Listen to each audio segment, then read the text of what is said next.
ሰላም እንዴት ናችሁ? ፍሬ ህይወት ዮሐንስ ነኝ። በአፍሪካ ቀንድ በተለይም በኢትዮጵያ በኤርትራና በሌሎች ጎረቤት ሀገራት መካከል እየተፈጠሩ ያሉ ኢኮኖሚያዊ፣ ማህበራዊና ፖለቲካዊ ጉዳዮችን በትንታኔ ይዤላችሁ ቀርባለሁ።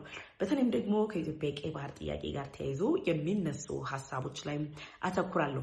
በዛሬው ቆይታችን ላይ የምናተኩረው መነሻቸውን ግብጽ መዳረሻቸውን ኤርትራ ያደረጉ የልዑክ ቡድኖች አስመራ ላይ በትናንትናው ዕለት ተገኝተዋል። ከመገኘትም ባለፈ በግብጽና በኤርትራ መካከል እንግዲህ የሁለትዮሽ ስምምነቶችም ተፈርሟል። ታዲያ ከግብጽ የተነሳው ልዑክ ቡድን አስመራ ሲደርስ በፖርት ሱዳን ደግሞ አዲስ ክስተት ተከስቷል። በግብጽና በኤርትራ መካከል ያለው የሁለትዮሽ ግንኙነት በሱዳን ካለው የጀነራል አልቡራን ጋር እጅግ እየተጠናከረ መጥቷል። የነዚህ ሶስት አካላት ጥምረት በኢትዮጵያ ላይ የራሱ የሆነ አጀንዳን ይዞ የሚመጣና ኢትዮጵያ ላይ የተለያዩ ጉዳዮችን ያነጣጠረ መሆኑም እየተነገረ ይገኛል። በዛሬው ቆይታችን ሰፋ ባለ ሁኔታ የምንመለከተው ከሱዳን ወይም ደግሞ ከሱዳኑ ከሚገኘው ከጀነራል አልቡራን ጋር ግንኙነት ያላቸው የግብጽና የኤርትራ ባለስልጣናት እያደረጉት ያለው የአፍሪካ ቀንድ ስትራቴጂካዊ አካሄድና ኢትዮጵያ እያደረገች ያለችው ዝግጅትና በቀጠናው ላይ እየፈጠረች ስላለችው ተጽዕኖ አጠር ያሉ መረጃዎችን አቀርብላችኋለሁ። ለዩቲዩብ ቻናል አዲስ ከሆናችሁ የደወል ምልክቷን ተጭናችሁ ቻናሌን ሰብስክራይብ በማድረግ ቤተሰብ መሆናችሁን አትርሱ። ቻናሌን ሰብስክራይብ አድርጋችሁ ቤተሰብ ሆናችሁ ደግሞ ላይክ እና ሼር በማድረግ ለወዳጅ ዘመዶቻችሁ እንድታጋሩም እጠይቃችኋለሁ። እዚህ ጋር አንድ ነገር ላስታውሳችሁ መሞክረው ነገር የኢትዮጵያን የቀይ ባህር ጥያቄ በተመለከተ እየቀረቡ ካሉ ጥያቄዎች ጋር ተይዞ የተለያዩ ፕሮጀክቶችን ነድፌ ደግሞ ለመስራት እየተንቀሳቀስኩ ነው። ስለዚህ እኔ መደገፍ ማገዝ የምትፈልጉ ሁሉ ከዚህ በታች ያስቀመጥኩላችሁ የባንክ አካውንት ላይ ድጋፋችሁን እንድታሳዩ፣ በሀሳብ መምከር የምትፈልጉ ደግሞ በዋትስአፕ ቁጥሬ ላይ የቮይስ መልእክት እንድታስቀምጡልኝ እጠይቃችኋለሁ። ወደ ቀዳሚው አጀንዳም ተሻገርኩኝ። አብራችሁኝ ቆዩ። የዛሬው መሪ አጀንዳችን የሆነው የግብጽ የውጭ ጉዳይ ሚኒስተር ባድር አብደላቲ እንዲሁም ደግሞ የግብፁ የትራንስፖርት ሚኒስተር አልዋዚር የሚመሩት ልዑክ ቡድን ከካይሮ መነሻውን አድርጎ መዳረሻውን አስመራ አድርጓል። አስመራ ባደረገው መዳረሻቸው ላይ ደግሞ ከኤርትራው ፕሬዚዳንት ኢሳያስ አፈወርቂ ጋር ሰፋ ያሉ ውይይቶች ተደርጓል። የእነዚህ ውይይቶች ማጠንጠኛ ደግሞ የነበረችው ኢትዮጵያ እንደሆነም የተለያዩ የውስጥ አዋቂ ምንጮችም እየገለጹ ይገኛሉ። ታዲያ በግብጽና በኤርትራ መካከል ያለው የሁለትዮሽ ግንኙነት ከምንጊዜውም በተለየ መልኩ ኢትዮጵያ ወደ ቀይ ባህር ለመግባት ጥያቄ ካነሳችበት ጊዜ ጀምሮ እየተጠናከረ መጥቷል።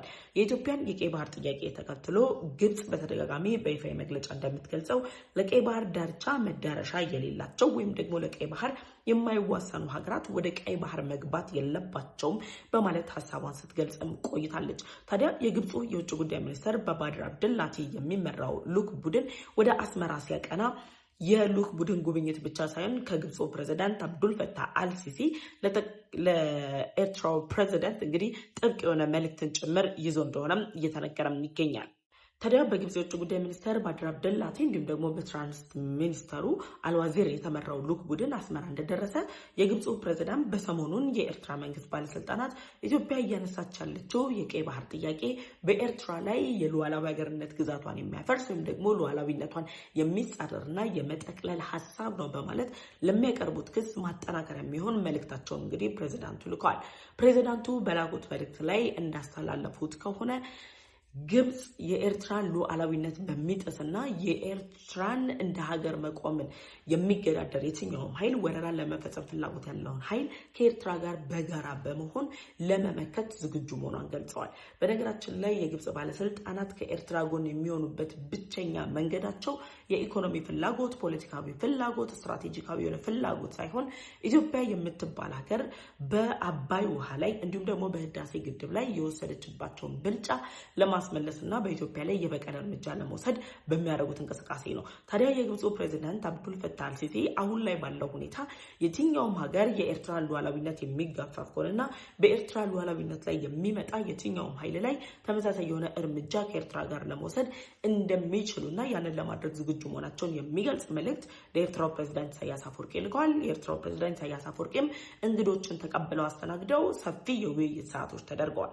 ስለዚህ አሁን ላይ ባለው ሁኔታ ግብጽ ኤርትራ እያስተጋባች ያለችውን ፕሮፓጋንዳ ወይም ደግሞ ኤርትራ ኢትዮጵያ እያነሳች ያለችው የቀይ ባህር ጥያቄ ሉዓላዊነቴን የሚያፈርስና የወረራ አጀንዳ ነው በማለት ለምታነሳው ሐሳብ ምላሽ የሚሆንና የእውነትም ኢትዮጵያ ሉዓላዊነቷን ለማፍረስ እየሰራች ነው የሚሉ ሐሳቦች እንዲኖሩ ያንን ሐሳብ በማጠናከር ኢትዮጵያ ዓለም አቀፍ ሕጉን ጥሳ ያንድን ሉዓላዊ ሀገር ሉዓላዊነት እያፈረሰች ነው የሚሉ ሐሰተኛ ክሶችን በኢትዮጵያ ላይ ለመመስረት ኢትዮጵያን በዓለም አቀፍ ሕግ ደረጃ ተጠያቂ ለማድረግ የሚያደርጉትን ጥረት ከፕሮፓጋንዳ አሁን ደግሞ ወደ መሬት የማውረድ ስራ ነው። የኤርትራን ሉዓላዊነት አስጠብቃለሁ ማለቷ ግብጽ በኤርትራና በኢትዮጵያ መካከል ግጭት የሚፈጠር ከሆነ ሁለቱ ሀገራት ወደ ጦርነት የሚገቡ ከሆነ ግብጽም በተመሳሳይ በኤርትራ በኩል ሆና ጦሯን አሰልፋ ኢትዮጵያን ለመዋጋት ወይም ደግሞ ከኢትዮጵያ ጋር ወደ ግጭት ለመግባት ያላትን የዘለቀ ፍላጎት በይፋ ያረጋገጠም ክስተት ነው። ይሄም ስለሆነ ነው የግብፁ ፕሬዚዳንት አብዱል ፈታህ አልሲሲ ለኤርትራ ሉዓላዊነት ያላቸውን አጋርነት የገለጹት። ፕሬዚዳንቱን በሰጡት ምላሽ ግብጽ በዚህ ወቅት ላይ ከኤርትራ ጎን መሰለፏን በማድረግ ጭምር የግብጽና የኤርትራ ግንኙነት ዝም ብሎ የምናየው ዲፕሎማሲያዊ ግንኙነት አይደለም፣ ከኢኮኖሚ ባሻገር፣ ከፖለቲካም ባሻገር፣ ከዲፕሎማሲም ባሻገር የኤርትራን ሉዓላዊ ሀገርነት የማስጠበቅ ጉዳይ ነው የሚል ትንሽዬ አጀንዳ እንዲሰራጭ ያደረገው። ይህን ደግሞ በተደጋጋሚ እኔም ነግሬያቸዋለሁ። ኢትዮጵያ የኤርትራን ሉዓላዊነት የሚጋፋ የኤርትራን ሀገርነት የሚያፈርስ እቅድ የላትም። የኢትዮጵያ የሁል ጊዜም ጥያቄ ወደ ቀይ ባህር ልግባ፣ የባህር በር ማግኘት አለብኝ፣ ወደብ ማግኘት አለብኝ የሚል ጥያቄ ነው። ስለዚህ የግብጽ ልዑክ ቡድን ወደ አስመራ ሲያቀና የመጀመሪያው መልእክት ይዞ የመጣው የግብፁ ፕሬዚዳንት ለኤርትራው ፕሬዚዳንት የላኩትን መልእክት ነው። ይህንን መልእክት ያደረሰው የግብጽ የልዑክ ቡድን በውጭ ጉዳይ ሚኒስተሩ እየተመራ የትራንስፖርት ሚኒስተሩን አልዋዝርን ይዞ ሲመጣ በኤርትራ አዲስ ነገር እንደሚፈጠር ብዙዎች እየተናገሩ ነበር። ግብጽ አሁን ላይ እያደረገች ያለችው አካሄድ በዲፕሎማሲያዊ መንገድ የኢትዮጵያን ጎረቤት ሀገሮችን የማሳመን ችግር እንዳይገጥማት ፋይናንሻል የሆኑ ማታለያዎችን የማቅረብ እንቅስቃሴዋ ነው። በዚህ ጥረት ላይ እያደረገች ባለችው ጥረት ላይ ፋይናንሻል የሆኑ ነገሮችን ለማድረግ በምትሄድበት ርቀት የኤርትራ መንግስት የነፋስ ተርባይን ወይም ደግሞ የነፋስ ኢነርጂ ማመንጨት የሚያስችል ስምምነቶችን ተፈራርመው ኦልሞስት አሁን ገና አንድ ወር እንኳን አላስቆጠረም። ይህንን ስምምነት ከተፈራረሙ በኋላ ትናንትና አስመራ የገባው ልዑክ ቡድን ደግሞ የማሪታይም ትራንስፖርት አገልግሎት በግብጽና በኤርትራ መካከል እንግዲህ የሁለትዮሽ ስምምነት ተፈጽሟል። የማሪታይም ትራንስፖርቱን ግብጽ አሁን ላይ ከኤርትራ ጋር ማድረጓ አግባብነት አለው ወይስ ደግሞ ግብጽ የምታገኘው ጥቅም ምንድን ነው? ከዚህ ጋር የእውነት የግብጽ ፍላጎቷ ከኤርትራ ጋር የልማት ትስስር መፍጠር ነው ወይ ከተባለ የማሪታይም ትራንስፖርት ስምምነቱን እየፈጠሩ ያሉት ኤርትራ እየተጠቀመችባቸው ያለችውን ወደቦች የአሰብና የምጽዋ ወደብን ስትራቴጂካዊ በሆነ ቦታ ተቆጣጥረው ኢትዮጵያ በዛ ወደብ ላይ ያላት እንቅስቃሴ ወይም ደግሞ ፍላጎትን ለመቀነስና ግብጽ የአሰብና የምጽዋ ወደብን በኔ ቁጥጥር ስር ናቸው የማሪታይም ትራንስፖርት አገልግሎትን ከመፈራረም ባለፈም ሌሎች ሚስጥራዊ ስምምነቶችን ተፈራርመዋል የሚሉ ግምቶች በኢትዮጵያና በሌሎች የአሰብ ወደብና የምጽዋ ወደብ ላይ ኢትዮጵያ እንድትቆጣጠር ፍላጎት ላላቸው ሀገራት መልእክት ለማስተላለፍ ነው። ስለዚህ እነዚህ ሁለቱ ወገኖች በማሪታይም ትራንስፖርት ላይ መግባባት ላይ መድረሳቸው ኤርትራን ኢኮኖሚያዊ ተጠቃሚ ሊያደርጋት ይችላል የሚሉ ግምቶች ይነሳሉ። ኤርትራ ባለፉት ዓመታት እንደሚታወቀው እኔ በወቅቱ የነበሩ ሰዎችም በሚሰጡት አስተያየት እየገለጹት ባለው ገለጻ የአሰብ ወደብ በአፍሪካ ቀንድ ከሚገኙ ስትራቴጂካዊ ወደቦች መካከል ነበር። እጅግ ከፍተኛ የሚባል እንቅስቃሴ የሚደረግበት ሀያላን ሀገራት ጭምር ሊንቀሳቀሱበት የሚፈልጉት ፍላጎት ያላቸው ንቁ የለማ ወደብ ነበር። አሁን ላይ ግን ባለፉት 3 አስርት ዓመታት የአሰብ ወደብ የመቃብር ስፍራ ይመስል ጭር ያለ ጸጥ ያለ ኢቨን የኤርትራ ባለስልጣናት ኢትዮጵያ ወደ ቀይ ባህር ለመግባት አሰብ ወደብን አጀንዳ አድርጋ ማንሳት የጀመረች ጊዜ ነው ጉብኝት ማድረግ የጀመሩትና እነዚህ ሁኔታዎች ባሉበት በዚህ ላይ ግብጽ የማሪታይም ትራንስፖርት ከኤርትራ ጋር የተፈራረመችበት ዋነኛ ምክንያት ከዚህ በፊት ከጅቡቲ ጋር ደርሳበት የነበረውን ስምምነት ተከትሎ እየተደረጉ ያሉ ምላሾች ኢትዮጵያ ደግሞ ያንን ያጸፋ ምላሽ ለመስጠት እየሄደችበት ያለውን ርቀት መነሻ አድርጋ ግብጽ ከኢትዮጵያ ጋር ያለባትን ውጥረት ይበልጥ ለማባባስና አዳዲስ ነገሮችን በመፍጠር ከኤርትራ ጋር ያላትን የሁለትዮሽ ግንኙነት ለማጠናከር ያለመ እንደሆነም ጭምር እየተገለጸ ይገኛል። ስለዚህ የማሪታይም ትራንስፖርት አገልግሎትን ለመስራት ግብጽና ኤርትራ ከስምምነት ላይ ደርሰዋል ማለት በግብጽና በኤርትራ መካከል ያለው የሁለትዮሽ ግንኙነት ይበልጥ እየተጠናከረ መጥቷል። ወደፊትም ሊያጠናክሩት ይችላሉ። ግን አሁን ባለው ሁኔታ ግብጽ የማሪታይም ትራንስፖርት አገልግሎቱን ለማግኘት ወደቦቹን ማልማት ይጠበቅባታል። ያ ደግሞ ሃይ ሌቭል ኦፍ ኢንቨስትመንት የሚጠይቅ ነው። ከፍተኛ የሚባል ወጪ የሚያስፈልገው ነው። ያንን ወጪ ግብጽ አሁን ላይ ማውጣት ትችላለች ወይ ከተባለ በመካከለኛው ምስራቅ ጦርነት በስዊዝ ካናል መዳከም ደን ደግሞ አሁን ባለችበት የውስጥ ግጭቶች መካከል የውስጥ ውጥረቶች መካከል ግብጽ እየገጠማት ያለው የኢኮኖሚ ስብራት እየገባችበት ያለችው የኢኮኖሚ መቀዛቀዝ የመካከለኛው ምስራቅ ጦርነት ጀርባዋ ላይ ያሳረፈባት የኢኮኖሚ ስብራት ተቋቁማ የማሪታይም ትራንስፖርት አገልግሎቱን ለማድረግ የአሰብ ወደብን ማልማት ትችላለች ወይ የኤርትራን ወደቦችን ታለማለች ወይ ስንል አታለመውም። ከጅቡቲ ጋር ከወራት በፊት የተደረገው ስምምነት ከስምምነት የዘለለ ተግባራዊ ሲሆን አላየንም። የፋይናንስ ችግሮች በስፋት ስላሉ ማለት ነው። ደን ደግሞ ኬንያ ላይ ሄዳም ሁለት ግድብ ለመገንባት የሚያስችል የፋይናንስ ድጋፍ ልደግፍ የሚል ሀሳብን አንስታለች ግብጽ። ያንንም ልታደርግ እንደማትችል ደግሞ የሚታወቅ ጉዳይ ነው። የገባችበት የኢኮኖሚ ስብራት ይሄን ለማድረግ የሚያስችላት አለመሆኑ እየተነገረ ባለበት በዚህ ወቅት ላይ የማሪታይም ትራንስፖርት አገልግሎት ስምምነት በኤርትራና በግብጽ መካከል እንግዲህ ተፈርሟል። አሁን ላይ ባለው ሁኔታ ኤርትራ አሰብና ምጽዋ ወደብን በባለቤትነት እያስተዳደረች ነው እና እነ ግብፅን እነ ሳውዲን ሌሎች ሀገራትን እየጠራች የልማት ስምምነት የመፈራረም መብት አላት፣ እየተፈራረመች ነው ያለችው። እነዚህ የልማት ስምምነቶች ግን ኦቨርኦል መልእክታቸው ኢትዮጵያ የምትባል ሀገርን በልማትም ማሳበብ ነው፣ በሽያጭም ማሳበብ ነው። በሆነ መንገድ ሸፋፍረን አሰብ ወደብና ከምጽዋ ወደብ ኢትዮጵያን የማራቅ ስትራቴጂን እየተከተሉ ያሉበት ሁኔታ ነው። ይህን መነሻ አድርጎ በግብፅና በኤርትራ መካከል የተደረሰውን ስምምነት የግብፅ የሚዲያ ሰራዊቶች ደን ደግሞ የኤርትራ የሚዲያ አካላት ኢትስ ኦቨር አይነት ሀሳቦችን እያንጸባረቁ ይገኛሉ። የኢትዮጵያ የቀይ ባህር ጥያቄ አሁንም አሰብ ወደብ የታሪክና የሕግ ባለቤት ስለሆነበት ይመለስልን የሚል ጥያቄ ነው። ደን ደግሞ ኢትዮጵያውን ላይ እያነሳች ያለችውን የቀይ ባህር ፍላጎቷ የባህር በር የማግኘት ወደብ የማግኘት መሆኑን ደግሞ የምናሳየው ከሶማሌላንድ ጋር እየተደረጉ ያሉ እየተከፈሉ ያሉ ዋጋዎች እየተሄደባቸው ያሉ ርቀቶች ናቸው። በተመሳሳይ የጅቡቲ ጉዳይ አለ። ከዛ ባለፈ ደግሞ ወደ ህንድ ውቅያኖስ የሚያስገቡን እንደ ለሙፖርት አይነት ያሉ ግዙፍ ፕሮጀክቶችን ሰርታ ኢትዮጵያ ወደ ዓለም የንግድ ስርዓት ውስጥ ለመግባት እያደረገች ያለችው ጥረት ፍላጎቷ የባህር በር የማግኘት እንጂ የሰውን ሀገር የመውረር የሌሎችን ሉዓላዊነት የመጣስ እንዳልሆነ ጭምር በይፋ የሚያረጋግጥ ጉዳይ ነው። ስለዚህ በኤርትራና በግብጽ መካከል የተደረሰው ስምምነት ኦቨርሆል ሀሳቡ የሁለቱን ሀገራት የሁለትዮሽ ግንኙነት ከማጠናከር በስተጀርባ ከጀርባው ያለው ፖለቲካዊ አንድምታ ነው። ፖለቲካዊ አንድምታው ደግሞ ኢትዮጵያ የምትባል ሀገርን በባሌም በቦሌም ወደ ቀይ ባህር ገባሉ እያለች ስለሆነ በባሌም በቦሌም ሄደው እነሱ ይህንን አካሄድ ማደናቀፍ ዓለም አቀፉ ማህበረሰብ ለኢትዮጵያ የሰጠውን ትኩረት በሙሉ ለመንገፍ የሚደረጉ ጥረቶች ናቸው። አሁን ላይ ግብጽና ኤርትራ ከስምምነት ላይ ደርሰዋል። የግብጽ የውጭ ጉዳይ ሚኒስትር አስመራን ቆይታ እያደረጉ ነው። በሌላኛው ጎን ላይ ሁለቱ ሀገራት ከመስማማት ባለፈ ሁለቱ ሀገራት እንደፈለጉ እንደልባቸው መጫወቻ ካርድ አድርገው ሊስቧት የሚችሉት ሱዳንን ነው። ሱዳንን ሙሉ ለሙሉ ሳይሆን በጀነራል አልቡርሃን የምትመራውን ሱዳን ነው። ጀነራል አልቡርሃን ደግሞ ከምንጊዜውም በተለየ ባለፉት 5 ቀናት በፈጸሙት ጥቃት የፈጥኖ ደራሽ ኃይሉን የጥይት ማከማቻ፣ የድሮን ማኮብኮቢያ፣ የወታደራዊ ስምሪት የሚሰጡባቸው እዞችን ጭምር 5 ስትራቴጂካዊ ቦታዎችን ማጥቃት ችሏል። ፈጥኖ ደራሽ ኃይሉ ላይ ጥቃት ፈጽሟል።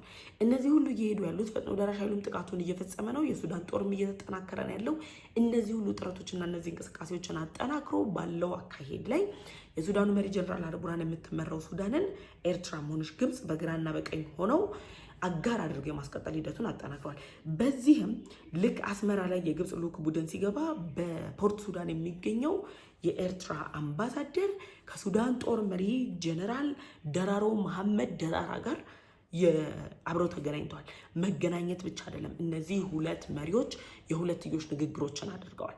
አሁን ላይ ያሰቡት የጀነራል አልቡርሃን ጦር መሪዎች እንግዲህ የውጥረት ጊዜ ነው እየተባለ ሱዳን ላይ እየተባባሰ ነው፣ ጊዜው ከፍቷል፣ ጦርነቱ ተጠናክሯል እየተባለ ባለበት በዚህ ወቅት ላይ የጀነራል አልቡርሃን ጦር መሪን በፖርት ሱዳን የሚገኙት የኤርትራ አምባሳደር ሄደው አግኝቷቸዋል።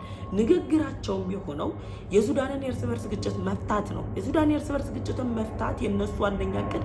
የሱዳን የእርስ በርስ ግጭት የሚፈታው ፈጥኖ ደራሽ ኃይሉን በማጥቃት በማታከክ በኢትዮጵያ ድንበር ላይ ጥቃት መፈጸም የሚሉ አጀንዳዎችን ይዘው የሚቀርቡ ጉዳዮች ናቸው። ስለዚህ ፖርት ሱዳን ላይ እየተፈጠረ ያለው ነገር የኤርትራ መንግስት ባለስልጣናት በኤርትራ የተወከሉ ኃይሎች ደግሞ የላኳቸው አክቲቪስቶች እንግዲህ በዳርፎር ከተማ ላይ ጽምዶ የሚል ስብሰባን ካደረጉ በኋላ አምባሳደሩ ከጀነራል ደራሮ መሐመድ ደራሮ ጋር መገናኘታቸው አንዳች መልእክትን የሚያስተላልፍ ነው። መልእክቱም ከካይሮ ወደ አስመራ፣ ከአስመራ ደግሞ ወደ ፖርት ሱዳን ነው የተንጸባረቀው። ሶስቱ ሰንሰለት ያላቸው ከተሞች ላይ የሆነ ያለው ጉዳይ ሁሉ ማጠንጠኛው ኢትዮጵያ ነች። አሁንም ደግሜ እላቸዋለሁ፣ አገራችን ኢትዮጵያ ላይ ያጠነጠኑ ሴራዎችን ለመስራት የሚያደርጓቸው ጥረቶች ናቸው። ስለዚህ ጀነራል ደራሮ መሐመድ ደራሮ ጋር የሁለትዮሽ ግንኙነት እየፈጠሩ ያሉት ወይም ደግሞ ንግግር እያደረጉ ያሉት የኤርትራው አምባሳደር ቀጣይ ጦርነቱን እንዴት ማስቆም አለብን የሚለው ነገር ለነሱ ጉዳያቸው አይደለም። የጦር መሳሪያ እያስታጠቅ ደን ደግሞ በርቱ እያልክ ጦርነት እናቆማለን እናቋርጣለን የሚባል አካሄድ የለም። በዛ በነበራቸው ቆይታ ላይ ደግሞ ያሉት ምንድነው የኤርትራው ፕሬዚዳንት ለሱዳን ህዝብ ያላቸውን አጋርነት እያደረጉት ያለውን ድጋፍ እናደንቃለን ያሉት ጀነራል ደራሮ መሐመድ ደራሮ። ይህንን ያደነቁበት ዋነኛ ምክንያት የኤርትራ ጦር ሰራዊቱን 5000 በላይ የሚሆን ወጣት ሰራዊቱን በሱዳን ጦር ላይ አሳትፏል። የጦር መሳሪያ ድጋፍ እየተደረገ ነው ያለው። ለጀነራል አልቡርሃን የሚገባ የጦር መሳሪያ ምጽዋ አየር ማረፊያን አልፎ ነው እየገባ ያለው። ስለዚህ ሱዳን አሁን ባለው ሁኔታ ትክክለኛ አጋሪ ብላ የምትከተለው ግብፅንና ኤርትራን ነው።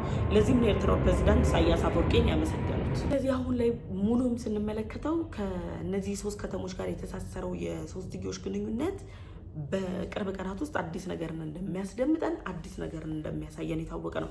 ኢትዮጵያ ለዚህ ምንድነው ዝግጅት እያደረገች ያለችው የሚለው ደግሞ የብዙዎች ጥያቄ ነው። የድንበር ላይ ዝግጅቶች ተደርገዋል። የጦር ሰራዊታችን በተጠንቀቅ ቆሟል። ግዳጁን መወጣት የሚችል አይደለም። የራሱን ሉዓላዊ ሀገር ዳር ድንበር ማስጠበቅ ይቀርና እነ ሶማሊያን ዳር ድንበር እያስጠበቀ የሚገኘው የኢትዮጵያ ሰራዊት ምንም የሚያቀተው ነገር እንደሌለ በይፋ ያረጋገጥንበት፣ አጠቃላይ እንቅስቃሴዎቹ የኢትዮጵያን ጦር ማንበርከክ የሚችል ኃይል እንደሌለ ያሳየንበት ነው። ስለዚህ ኢትዮጵያ ደግሞ ከሌሎች ጎረቤት ሀገራት እነ ደቡብ ሱዳንን፣ እነ ጅቡቲን፣ እነ ኬንያን በመጠቀም የሁለትዮሽ ግንኙነቷን አጠናክራ ይሄ ከካይሮ ካርቱም እንደን ደግሞ አስመራ ድረስ የተሰራውን ሰንሰለት የሚበጣጠስ አይነት ጥምረትን ፈጥራ እንደ ሀገር የምንቆምበትን ሁኔታ የፈጠረችበት ሁኔታ እጅግ የሚደነቅ ነው። እንግዲህ ሉዓላዊነታችንን የሚዳፈር የሀገርን ክብር የሚነካ የትኛውንም እርምጃ ለመከላከል ዝግጁ የሆነ ጦርን አዘጋጅታ እየጠበቀች ያለችበት ሁኔታ ነው ያለው። በዚህ ጉዳይ ላይ ሀሳብ አስተያየታችሁን ኮሜንት ሴክሽን ላይ አስቀምጡልኝ። አበራችሁ የቆየሁት ፍሬህይወት ዮሐንስ ነበርኩኝ። በቀጣይ በሌሎች ዝግጅቶች ተመልሼ እመጣለሁ። እስከዛው ግን ቸር ቆዩኝ።